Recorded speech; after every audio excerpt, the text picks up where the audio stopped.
تاریخ میں کبھی کبھی ایسے حادثے ہو جاتے ہیں جو ہوا بازی کی دنیا کو ہمیشہ کے لیے بدل دیتے ہیں۔ یہ کہانی ہے چرخی دادری تصادم کی اور ان اہم اسباق کی جو ہم نے 349 جانوں کی قیمت پر سیکھے۔ شام کے 6:40 کا وقت تھا۔ امریکی فضائیہ کے ایک جہاز کے عملے نے ریڈیو پر ایک پیغام بھیجا جس نے سب کو چونکا دیا۔ انہوں نے کہا کہ انہوں نے آسمان پر ایک بڑا دھماکہ دیکھا ہے۔ یہ اس تباہی کی پہلی خبر تھی جو اس وقت سامنے آ رہی تھی۔ اور اس دھماکے کی انسانی قیمت ناقابل تصور۔ کل 349 افراد اپنی جانوں سے ہاتھ دھو بیٹھے۔ یہ صرف ایک عدد نہیں، یہ 349 زندگیاں تھیں۔ اور بچنے والے؟ ایک بھی نہیں، صفر۔ یہ ایک مکمل تباہی تھی جس نے سوال کو اور بھی سنگین بنا دیا کہ آخر ایسا ہوا کیسے؟ اس سوال کا جواب جاننے کے لیے ہمیں وقت میں تھوڑا پیچھے جانا ہوگا۔ 12 نومبر 1996 کو دلی کے مغرب میں واقع قصبے چرخی دادری کے آسمان کی طرف۔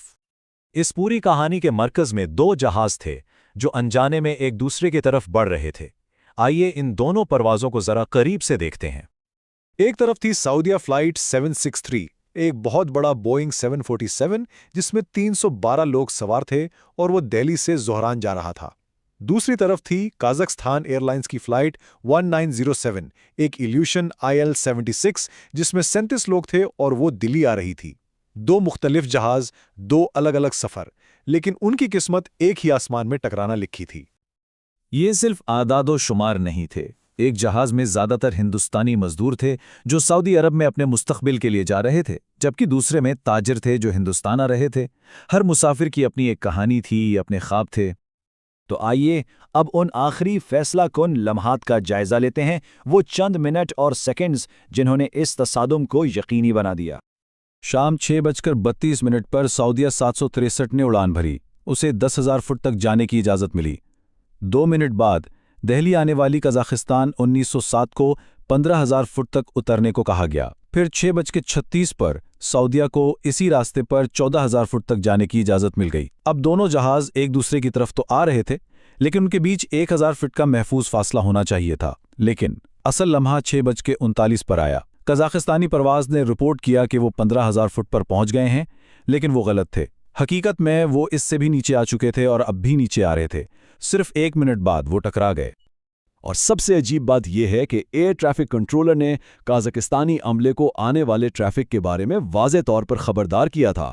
یہ ان کا آخری پیغام تھا۔ سامنے سے ٹریفک 8 میل دور ہے، 140 کی سطح پر۔ انہیں دوسرے جہاز کا علم تھا، لیکن یہ معلومات بھی انہیں بچا نہ سکی۔ تو آخر غلطی ہوئی کہاں؟ ایک جہاز کو 14,000 فٹ پر ہونا تھا، دوسرے کو 15,000 پر۔ وہ ایک ہی جگہ ایک ہی وقت پر کیسے پہنچ گئے؟ اس سوال کا جواب دینے کے لیے لاہوٹی کمیشن کی تحقیقات قائم کی گئیں۔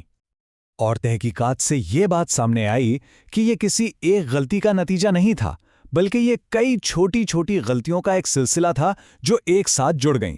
بنیادی وجہ تو قازقستانی عملے کی تھی کہ وہ اپنی مقررہ اونچائی پر نہیں رہے، لیکن اس میں زبان کی رکاوٹ، عملے کے درمیان رابطے کی کمی اور میٹر اور فٹ کے درمیان الجھن جیسے عوامل نے بھی کردار ادا کیا۔ یہ ایسا تھا جیسے حفاظت کے کئی پردے ایک ساتھ ہی ہٹ گئے۔ یہاں ٹیکنالوجی کا فرق بھی بہت اہم تھا۔ 1996 میں دہلی کے پاس جو ریڈار تھا وہ صرف جہاز کی سمت اور فاصلہ بتاتا تھا، اس کی اونچائی نہیں۔ اگر ان کے پاس جدید سیکنڈری سرویلنس ریڈار ہوتا تو کنٹرولر کو فوراً پتہ چل جاتا کہ قازقستانی جہاز اپنی مقررہ اونچائی سے نیچے آ گیا ہے۔ یہ ایک چھوٹی سی معلومات تھی جو اس وقت ان کے پاس نہیں تھی، اور شاید یہی سب سے بڑا فرق ثابت ہوئی۔ اور سب سے زیادہ دل دہلا دینے والی بات یہ ہے کہ قازقستانی کاکپٹ میں آخری سیکنڈ میں یہ احساس ہو گیا تھا۔ فلائٹ ڈیٹا ریکارڈر کے مطابق ریڈیو آپریٹر نے پائلٹوں کو چیخ کر خبردار کیا کہ وہ بہت نیچے ہیں، لیکن تب تک بہت دیر ہو چکی تھی۔ لیکن اس خوفناک سانحے سے ہوائی بازی کی حفاظت میں ایک انقلاب آیا۔ آئیے دیکھتے ہیں کہ اس حادثے نے آسمانوں کو ہمیشہ کے لیے کیسے محفوظ بنایا۔ تحقیقاتی رپورٹ کی بنیاد پر فوری اور ٹھوس اقدامات کیے گئے۔ آنے اور جانے والے ٹریفک کے لیے الگ الگ ایئر کوریڈورز بنائے گئے۔ دہلی میں نیا سیکنڈری سرویلنس ریڈار نصب کیا گیا، اور سب سے اہم، ہندوستانی فضائی حدود میں تمام تجارتی جہازوں کے لیے TCAS یعنی ٹکراؤ سے بچانے والا نظام لازمی قرار دے دیا گیا۔ اور یہ صرف ہندوستان تک محدود نہیں رہا۔ چرخی دادری تصادم نے دنیا بھر میں TCS جیسے نظاموں کو لازمی قرار دینے کی ایک مثال قائم کی۔ اس ایک واقعے نے عالمی سطح پر ہوائی سفر کے حفاظتی معیار کو بلند کر دیا۔ چرخی دادری کا سانحہ ایک خوفناک یاد دہانی ہے کہ حفاظت میں سب سے بڑی پیش رفت اکثر سب سے بڑی قیمت پر حاصل ہوتی ہے، اور یہ ہمیں ایک اہم سوال سوچنے پر مجبور کرتا ہے: ہمیں محفوظ بنانے کے لیے مزید کتنے سانحات کی ضرورت پڑے گی؟